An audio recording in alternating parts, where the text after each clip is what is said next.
I had goosebumps. I mean, I was running around like a little kid out there, like, jumping around. You saw a bunch of guys, acting out of character. You grown men around here acting like little kids, look like they running around with dinosaurs. Yeah. and crying and running around.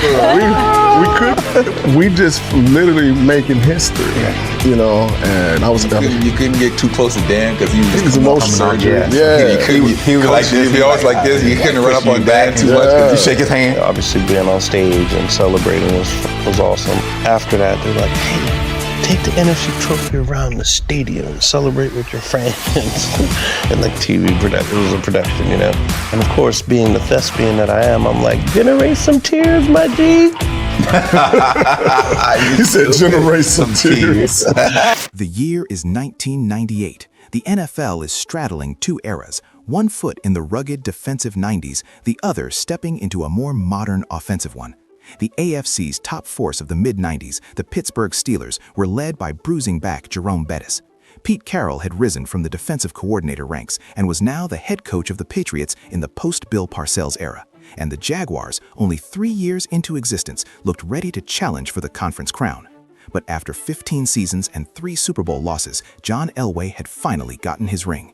Even though Elway was in physical decline at 38, he had 2 of the league's best offensive minds in Mike Shanahan and Gary Kubiak by his side. He had an elite set of pass catchers in Rod Smith, Ed McCaffrey, and Shannon Sharp, but most importantly, Terrell Davis, one of the 2 best backs in the entire league, coming off 1,750 yards rushing and a Super Bowl MVP. But the rest of the AFC was loading up to take their shot. And to replace Elway, the most hyped-up draft in years had given the league a brand new QB debate, Peyton Manning versus Ryan Leaf. Indianapolis took Manning first overall, a film-obsessed perfectionist from Tennessee, born and bred for this job. San Diego followed with Leaf, the wild card with a cannon arm from Washington State. At the time, plenty of experts believed the Colts made the wrong choice. Regardless, both were tasked with injecting new life into franchises that hadn't been true contenders in a few years.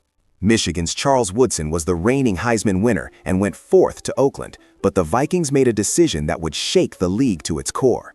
Minnesota already had 2 stud receivers in Chris Carter and Jake Reed, but they decided to triple down on their strength and draft a 21-year-old freak from Marshall named Randy Moss. Moss slid down draft boards due to character concerns, but every team that passed on him was about to kick themselves for letting 6'4" with 4.2 speed fall into the Vikings' lap at 21st overall.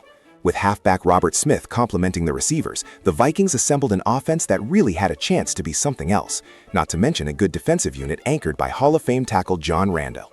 As for their rival Brett Favre, he had just won his 3rd straight MVP. But despite back-to-back Super Bowl appearances and 1 win, there was tension in Titletown.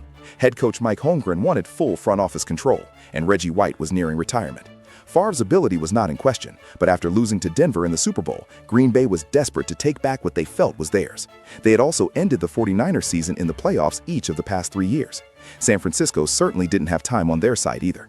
Steve Young was 36, and Jerry Rice was recovering from an injury-riddled 1997 season that included a torn ACL in Week 1, an incredible return, but then a devastating broken kneecap to the same knee in Week 16.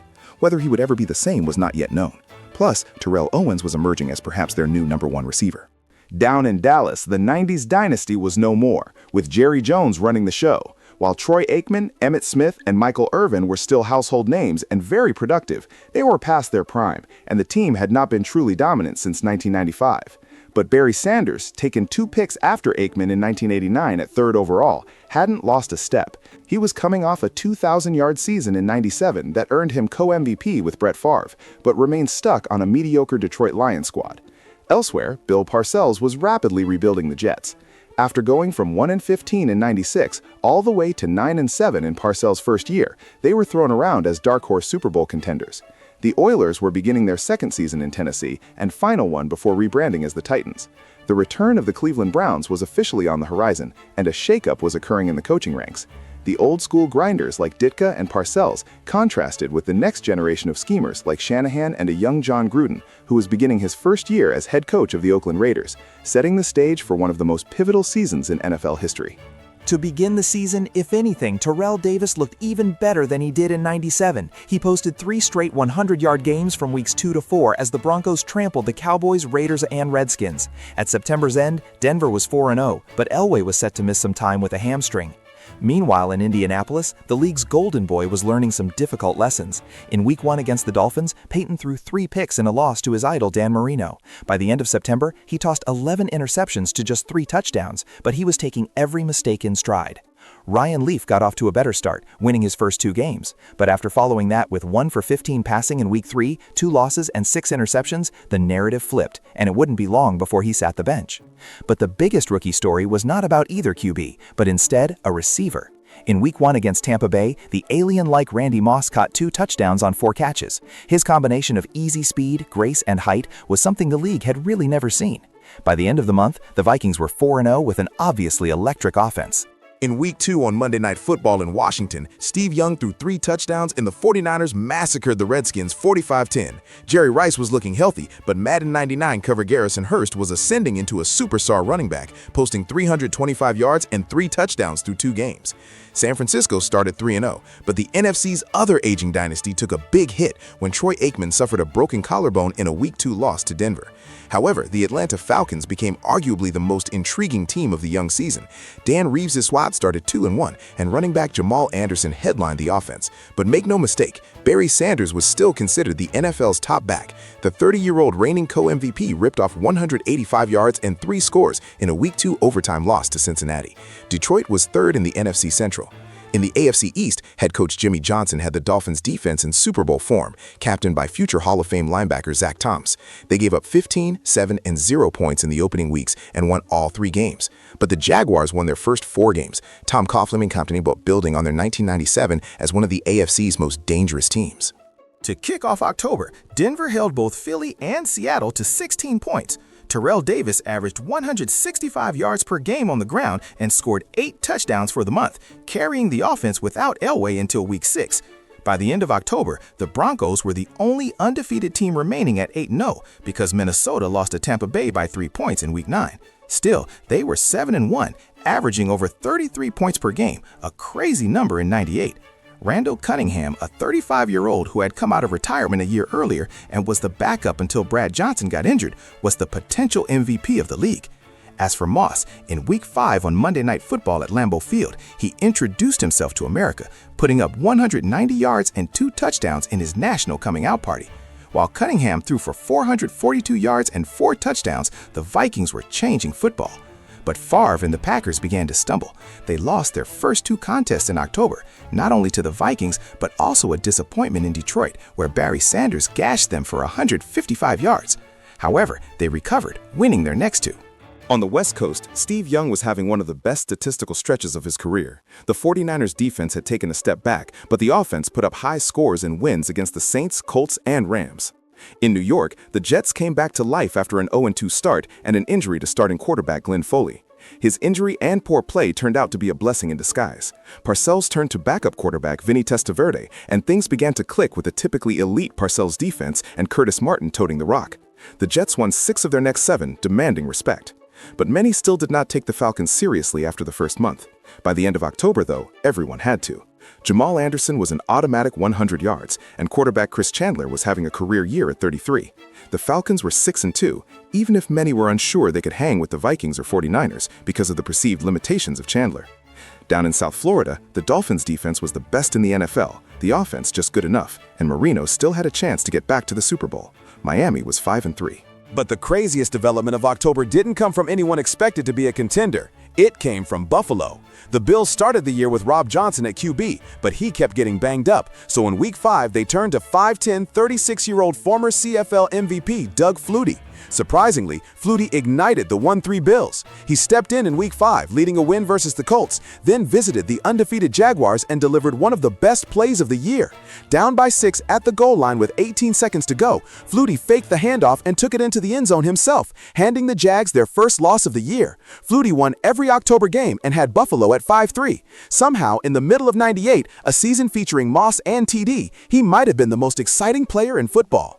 The Broncos entered the month of November 8-0, prompting the question of whether they could put together a perfect season.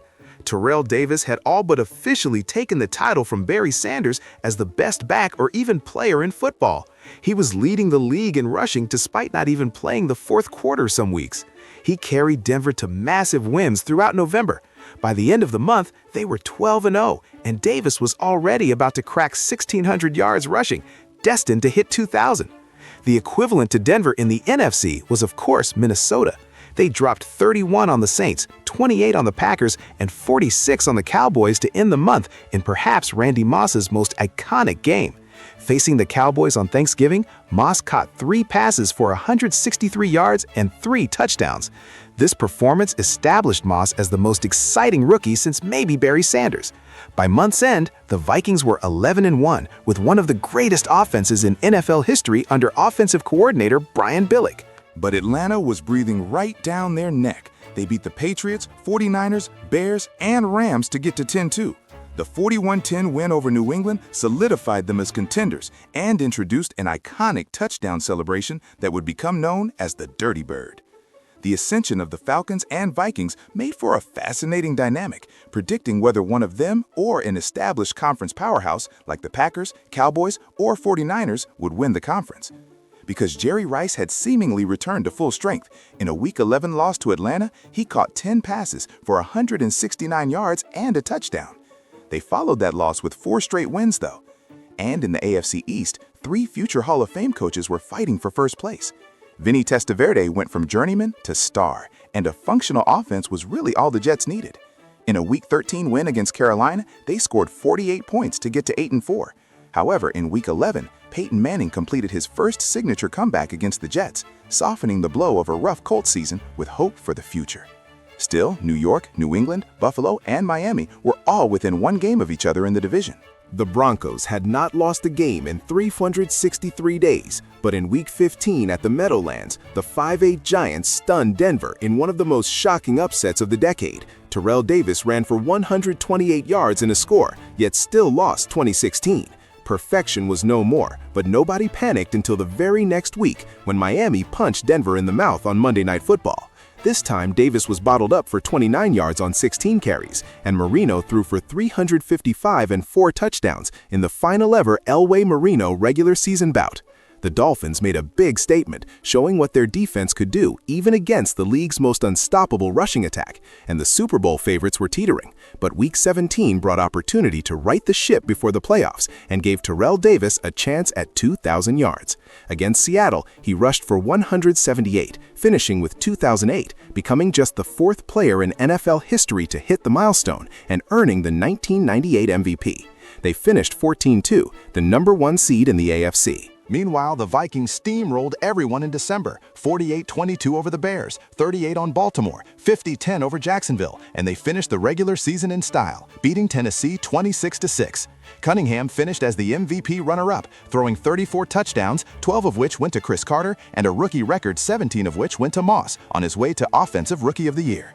They finished 15-1, averaged nearly 37 points a game, and finished with the most points ever scored in an NFL regular season.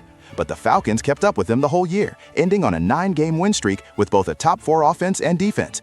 Jamal Anderson carried the ball 410 times for over 1,800 yards, finishing 3rd in MVP voting. And Dan Reeves was 1998's Coach of the Year, but he missed the final 2 games of the regular season because of heart surgery, and his return was yet to be determined.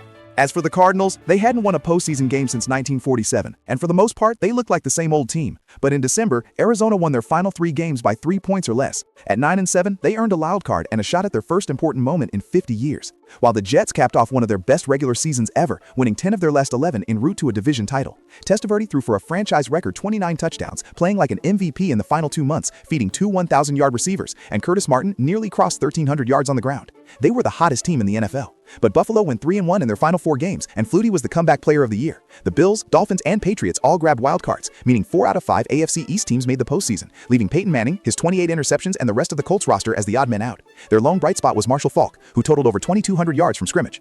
Down south, Jacksonville kept grinding out wins. Mark Brunell and Jimmy Smith formed one of the league's best connections, and rookie running back Fred Taylor scored 17 total touchdowns, helping the Jags to 11-5 and an easy AFC Central crown, thanks to Pittsburgh face-planting with 5 straight losses to end the year. Amazingly, not a single division winner from 97 repeated in 98. Furthermore, 4 of them didn't even make the playoffs. Another team that didn't make the playoffs from the AFC West was the Raiders. They went just 8-8, but Charles Woodson was Defensive Rookie of the Year, and John Gruden was beginning to lay the foundation for a great few years of Raiders football. And in what no one realized was going to be Barry Sanders' final season, the legend logged another routine 1,500 yards rushing, but the Lions, of course, finished 5-11. Similarly, Reggie White delivered one last masterpiece for Green Bay, finishing with 16 sacks and earning his second Defensive Player of the Year award at 37 years old. The '98 wildcard round delivered one of the most memorable moments in wildcard history. But first, the Bills traveled to Miami. They had split the season series, but in this one, Marino threw one touchdown, Kareem Abdul-Jabbar ran one in, and the Dolphins' defense forced 5 turnovers en route to a 24-17 win that would become Marino's final home playoff victory. Then at Texas Stadium, Cardinals QB Jake Plummer threw 2 touchdowns against the Cowboys. Aeneas Williams picked off Troy Aikman twice, and the Cardinals eliminated the elderly Cowboys 20-7. The next day, the Jaguars hosted the Patriots, who were missing Drew Bledsoe due to injury. As a result, Jacksonville controlled the game. Jimmy Smith and Fred Taylor each scored, and the defense allowed just 10 points to secure Jacksonville's 3rd ever playoff win. And finally, in San Francisco, 2 familiar foes in Favre and Steve Young met one last time, and the finale of the NFC's defining 90s rivalry did not disappoint. The lead changed hands 5 times, and up 27-23, the Packers looked primed to clinch their 4th playoff win over the 49ers in 4 years. But San Francisco caught a massive break that would never fly in today's NFL. On their final drive, Jerry Rice had the ball punched out after a catch and run, and Green Bay recovered, but the officials ruled him down before the fumble. Without instant review available at the time, the call stood. So naturally, with 8 seconds left, Young slipped, nearly fell, and then fired a bullet over the middle to Terrell Owens, who held on through a crushing hit for the game-winning touchdown, known as the Catch-2, 49ers 30, Packers 27. The Falcons bounced San Francisco 2018 with Coach Reeves back. Jamal Anderson carried the ball 29 times for 113 yards and 2 touchdowns. Then Morton Anderson's leg put on the finishing touches. To add injury to insult, Garrison Hurst, who finished with 1,600 regular season rushing yards, suffered a gruesome leg injury that would keep him out of action until 2001. That injury was the genesis of the Madden curse. That evening, the Broncos and Dolphins met for the second time in 3 weeks. Unlike the first meeting, Terrell Davis got loose for 199 yards and 2 scores, and Dan Marino couldn't keep up in his final game against Elway, throwing 2 picks in a demoralizing 38-3 loss. On Sunday in the Meadowlands, Parcells managed to do what Pete Carroll could not. The Jets' defense turned Jacksonville over 4 times, while Curtis Martin ran for 124 yards and 2 touchdowns in a dominant 34-24 win that sent New York to its first AFC championship since 1982. And lastly, coming off their first-round bye, the Vikings looked well-rested against Arizona. Randall Cunningham threw 3 touchdowns, the third went to Moss, and Minnesota steamrolled Arizona 41-21. The Vikings moved on to the NFC title game feeling practically invincible, and the Metrodome was deafening in anticipation. But the Falcons were unfazed, and Jamal Anderson opened the scoring, which Cunningham immediately answered with a 31-yard touchdown to Randy Moss. Both teams continued to trade scores throughout the game. Up 27-20 with just over 2 minutes left, Minnesota was in position to make it a 2-score game. Gary Anderson lined up to seal it, but missed from 38 yards, his first missed kick all year, giving Atlanta a golden opportunity. Chris Chandler drove the Falcons 71 yards and hit Terrence Mathis for the tying touchdown. In overtime, Morton Anderson drilled, you guessed it, 38-yarder to stun the world by ending the Vikings' record-breaking season. There wasn't quite as much drama in the AFC, though. The Jets did lead the Broncos 10-0 in the third after a Curtis Martin touchdown. However, John Elway and Terrell Davis took over from there. Davis rumbled for 167 yards, Denver scored 23 unanswered, and Mile High roared as the Broncos advanced to their second straight Super Bowl. Super Bowl 33 was not merely another Super Bowl. It would ultimately be the final game of John Elway's Hall of Fame career and a chance for Dan Reeves to take down the very team he lost 3 Super Bowls with as the head coach. Atlanta struck first. A strong opening kickoff from Tim Dwight set the tone, and Jamal Anderson ran the Falcons into scoring range. But when Bill Romanowski sacked Chris Chandler on 3rd down, Atlanta had to settle for a field goal. Denver answered immediately, with Elway piecing together a 10-play drive capped off by fullback Howard Griffith punching in a 1-yard touchdown. But troubling for Denver was the fact that Shannon Sharpe got knocked out of the game with a knee injury on the very play that got them to the 1-yard line. He would return briefly, but on Denver's next possession, a pass intended for Sharpe was intercepted, and Sharpe exited for the rest of the game. Fortunately, Denver's defense held strong, stuffing Anderson twice to deny the Falcons on 3rd and 4th down. That stop flipped momentum for good. Terrell Davis proceeded to carve up the Atlanta defense, and Jason Elam stretched the lead with a field goal to make it 10-3. Then came the dagger. On Denver's following drive, Rod Smith slipped behind the secondary and Elway delivered a perfect throw for an 80-yard touchdown, which instantly became one of the most iconic plays of each of their careers. Denver led 17-3, and the Falcons were hanging on by a thread. The second half didn't change a thing either. Denver's defense forced Chandler into back-to-back-to-back interceptions, including a 58-yard return by Darian Gordon that set up another Griffith touchdown to push the lead to 24-6. Following Chandler's third consecutive interception came Elway's final great Super Bowl moment, a 3-yard touchdown run on a QB draw that sealed the game and his career in one dramatic play. It was his 4th career Super Bowl rushing touchdown, second all-time behind Emmitt Smith. Tim Dwight gave Atlanta a moment of excitement with a 94-yard kickoff return touchdown, but that and another garbage time score was all they'd get. Denver coasted to a 34-19 victory, their second straight Super Bowl title in the final season of the Elway era. Terrell Davis finished with 102 yards rushing, his 7th straight playoff game over 100, while Rod Smith racked up over 150 receiving yards. But it was Elway who walked away as MVP with 336 yards, 1 touchdown passing, and 1 rushing. The perfect exit for the 9-time Pro Bowler, 1987 MVP, and 2-time Super Bowl champion. This might have been the greatest season of the 90s, but was 2018 the best of the 2010s?